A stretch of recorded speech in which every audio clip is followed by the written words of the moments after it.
Wajah pucat anak perempuan itu kali ini penuh dengan darah yang terus mengalir di celah-celah rambutnya. Samar-samar aku bisa melihat bagian dalam kepala anak itu dari belahan tengkorak yang terbelah.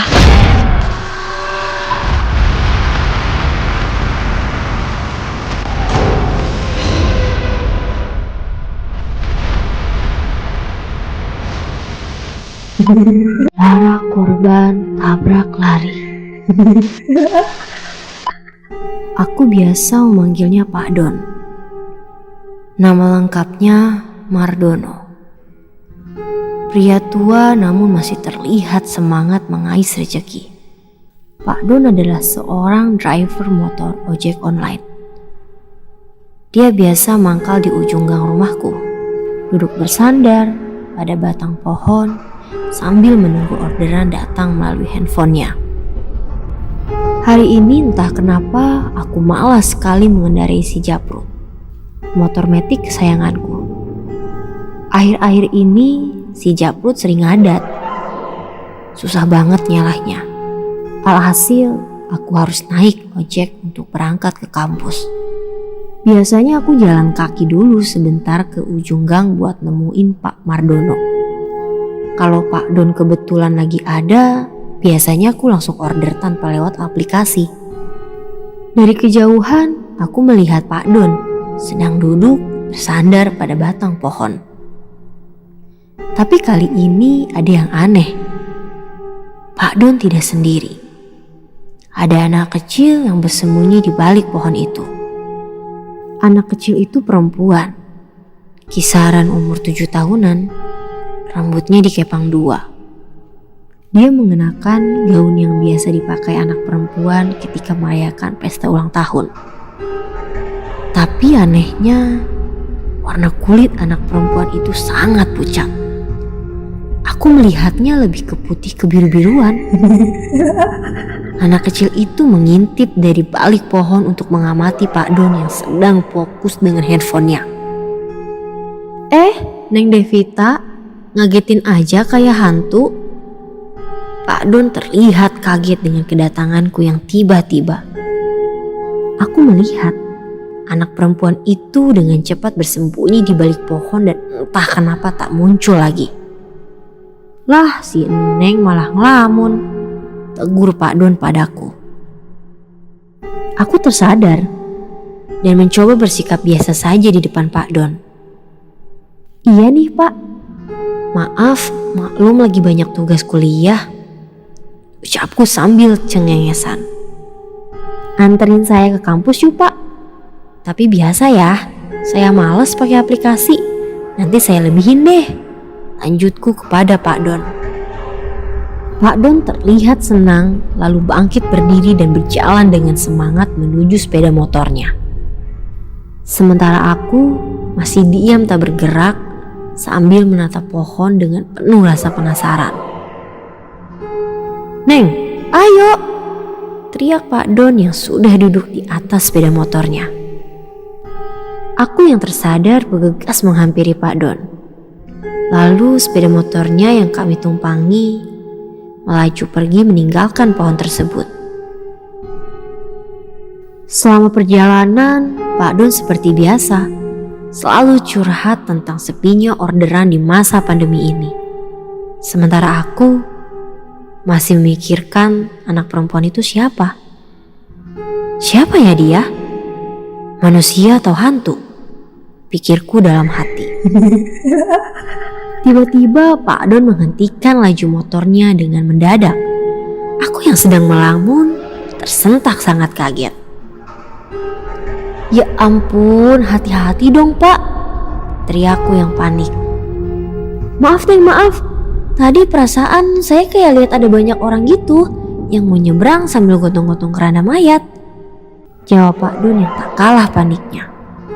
Aku refleks, memperhatikan sekitar, tapi aku tak melihat apapun. Pak Don, jangan bercanda ah, aku takutin saya aja nih, ucapku yang sedikit kesal kepada Pak Don.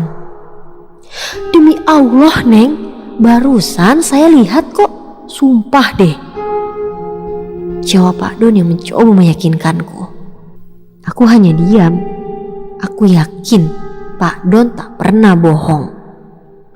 Akhirnya aku menyuruh Pak Don untuk melanjutkan perjalanan dan berusaha untuk tak membahas kejadian barusan. Oh ya Neng, besok Neng pesen ojek lewat aplikasi aja ya. Saya mau pulang kampung dulu, kangen sama cucu. Pak Don yang kembali memulai obrolan denganku. Lah, bukannya minggu kemarin Bapak baru pulang kampung ya? Tanyaku kepada Pak Don.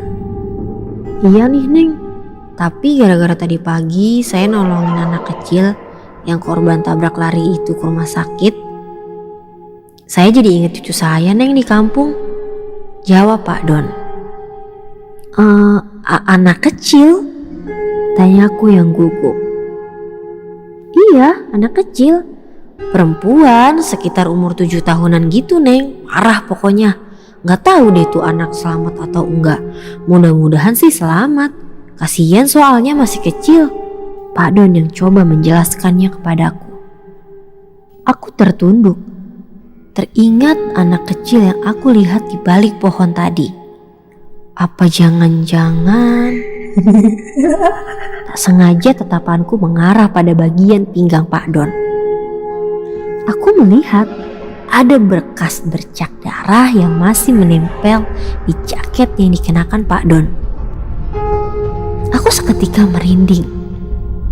Bercak darah itu masih terlihat kental dan segar. Aku mencoba untuk memalingkan tatapanku dan berusaha untuk tak memikirkannya. Singkat cerita, kami sudah sampai di kampus tempatku berkuliah. Pak Don pamit pergi setelah menerima ongkos dariku. Aku masih berdiri dan terus menatap Pak Don yang melaju meninggalkanku dengan sepeda motornya. Tapi apa yang aku lihat? Aku melihat anak perempuan itu duduk di sepeda motor sambil memeluk erat pinggang Pak Don. Aku mendadak tak bisa bergerak. Kepala anak perempuan itu terus menengok ke belakang, menatapku dengan tajam. Aku hanya diam, tak sanggup berbuat apa-apa. Badanku sulit digerakkan dan aku lemas. Setelah motor yang dikendarai Pak Don menghilang di tikungan, aku baru bisa menarik nafas dengan lega. Namun, tatapan anak perempuan itu masih terus terbayang di pikiranku. Akhirnya aku memutuskan untuk kembali pulang ke rumah. Badanku semakin terasa lemas rasanya. Singkat cerita, aku sudah berada di kamarku. Aku merebahkan tubuhku di atas kasur sambil terus memikirkan sosok anak perempuan tersebut. Apakah anak itu korban tabrak lari yang diceritakan Pak Don? Lalu kenapa dia terus-terusan mengikuti Pak Don? Ah, bodoh amat deh. Yang penting bukan gue yang diikutin, pikirku sejenak. Aku bangkit berdiri. Aku memutuskan untuk mandi. Aku melepas pakaian dan celanaku lalu meletakkannya di atas kasur. Semoga setelah mandi tubuhku jadi segar, pikirku seperti itu. Tak ada yang aneh ketika aku mandi. Tubuhku pun sudah sedikit terasa segar, tak seperti sebelumnya. Aku merasa semuanya sudah baik-baik saja. Mungkin aku hanya ketakutan saja, pikirku. Aku sudahi mandiku, segar sekali rasanya. Aku berjalan keluar toilet menuju kasurku. Tapi aku tercengang. Aku hanya diam mematung. Tubuhku kembali lemas. Mataku terus tertuju ke arah kasur. Aku sungguh tak menyangka seluruh badanku beku rasanya. Anak perempuan itu duduk di atas kasur sambil memeluk erat pakaianku. Wajah pucat anak perempuan itu kali ini penuh dengan darah yang terus mengalir di celah-celah rambutnya. Samar-samar aku bisa melihat bagian dalam kepala anak itu dari belahan tengkorak yang terbelah. Perutku mual, ingin sekali muntah rasanya. Dan aroma amis darah itu seketika memenuhi ruangan kamarku. Aku paham sekarang Bercak darah di jaket Pak Don ternyata menempel sedikit di pakaianku.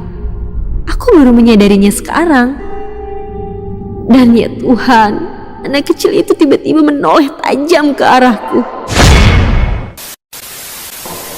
Lalu semuanya mendadak gelap.